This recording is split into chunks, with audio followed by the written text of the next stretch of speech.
Саламатсыздар ма, құрметті достар? Бүгінгі өтетін сабағымыз 1-ші сынып математикасының 89-ші сабағы теңдік және теңсіздік. Яғни бізге берілген бірінші тапсырма суреттер мен оларға берілген жазбаларға қара дейді. Демек, мұнда біз суретке қарайтын болсақ, түрлі түсті киімдер берілген, е? Бұл жерде көк түсті киімнен 2, ал сары киімді түстен 1 берілген. Ал енді теңдіктеріне қарайтын болсақ, 3 тең 3 деген, е? Мұнда 3 киім және мұнда да 3 киім.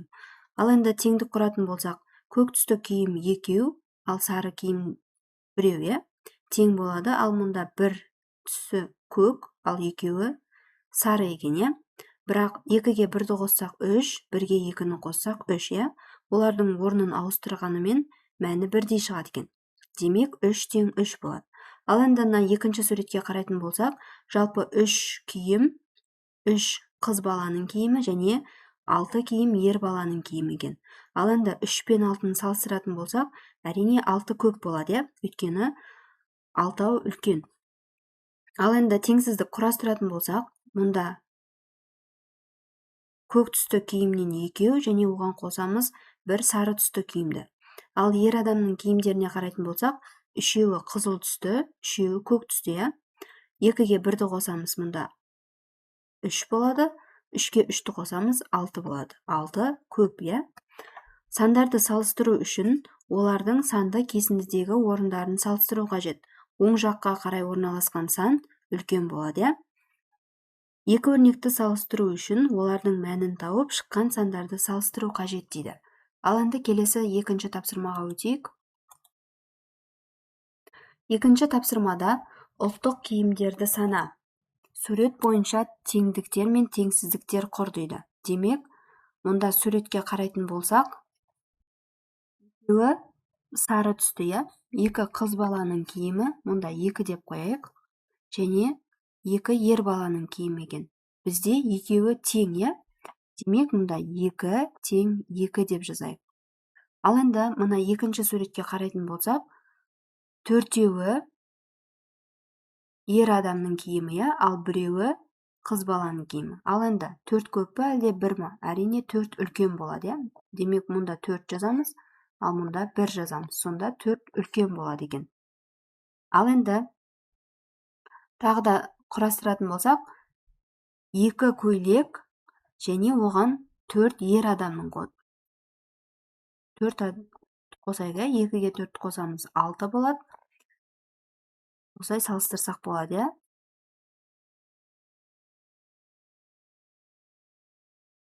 Ал енді қыз баланың киімдерін салыстырайық. Мына жерде көк түсті 1, сары түсті 2 деп, осылай әртүрлі қылып құрастыруымызға болады екен. Тағы да 2 қосылған 1, 2 мен 1-ді қосайық. Және сары түсті көйлек 2 және ер адамның көк түсті көйлектерін қосайық. Сонда 2 қосылған 4. Сонда мына жерде 2-ге 1-ді қоссақ 3 болады, 2-ге 4-ті қоссақ 6 болады. 6 үлкен болады, Ал енді үшінші тапсырма. Үшінші тапсырмада әріпті өрнектерді салыстыр, оларды түсіндір дейді. Демек, бұл жерде салыстыратын болсақ, А қосылған 2 мен А-ны салыстырсақ, әрине А қосылған 2 бізде үлкен болады, Да жазып қояйық. Ал мына жерде А және салыстырамыз А қосылған 2. Олардың орындарын ауыстырғанмен жауабы бірдей болады, Демек, А қосылған 2 үлкен болады екен. Келесі, Б азайтылған 3 пен Б-ны салыстыратын болсақ, әрине Б үлкен болады, Өйткені Б-дан 3-ті азайтып тастайтын болсақ, ол Б-дан төмен сан болып қалады. Және Б-ны салыстырамыз Б азайтылған 3 пен. Әрине Б үлкен болады, Келесі, 4-ші тапсырма.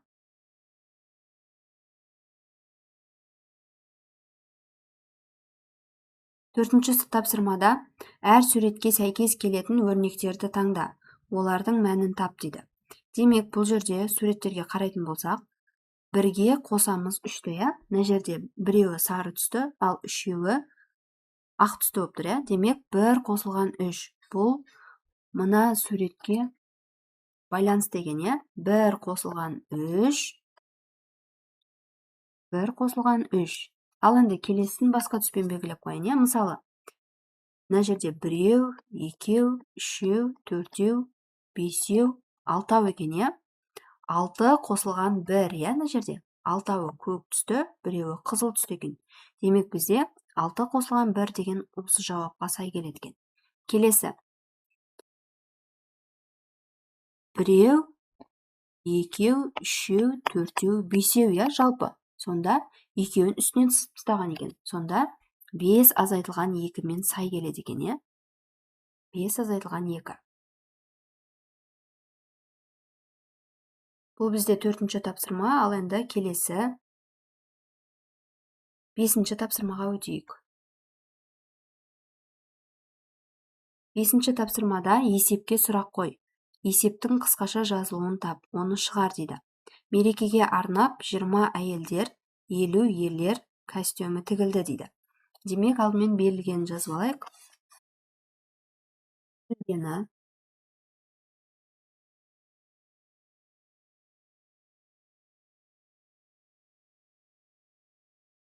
алдымен әйелдер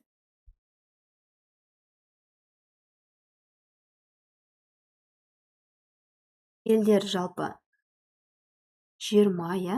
20 костюм К деп қойын. Ал ерлер 50 костюм екен, иә? Және бізге барлығын анықтауымыз керек екен.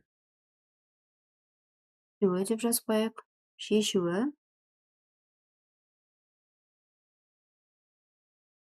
барлығын анықтауымыз үшін жалпы қосамыз, иә? 20 қосылған 50 тең болады 70. Жауабы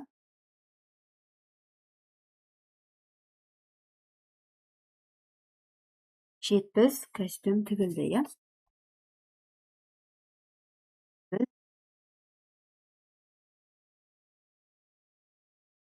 Костюм тігілді деп қояйық.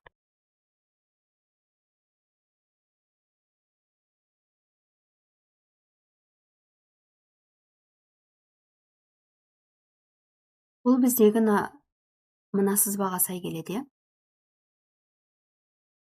Ал егер де мына сызбаға қарайтын болсақ, қанша артық десек болады, иә? 50-ден 20-ны азайта саламыз, 30 болады екен. Келесі 6-ші тапсырмада. 6-ші тапсырмада есепте дейді. 20 қосылған 30 қосылған 10. Ендеше оларды есептейік, иә? Демек, бірінші 20 қосылған 30 қосылған 10 тең болады. Ал ендеше есептейік. 20-ға 30-ды қосамыз 50, 10-ға қосамыз 60 болады, иә? 60 азайтылған 10 азайтылған 20. 60-тан 10-ды азайтсақ 50, 50-ден 20-ны азайтамыз, тең 30 болады, иә? Келесі 50-ден азайтамыз 10-ды, азайтамыз 10-ды. 50-ден 10-ды азайтсақ 40 болады. 40-тан 10-ды азайтсақ 30 болады екен. Келесі 50 қосылған 30 қосылған 10. 50-ге 30-ды қоссақ 80 болады. Оған 10-ды қоссақ тең 90 болады, иә?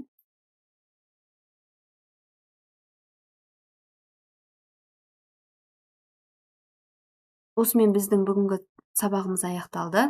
Келесі кездескенше сау болыңыздар.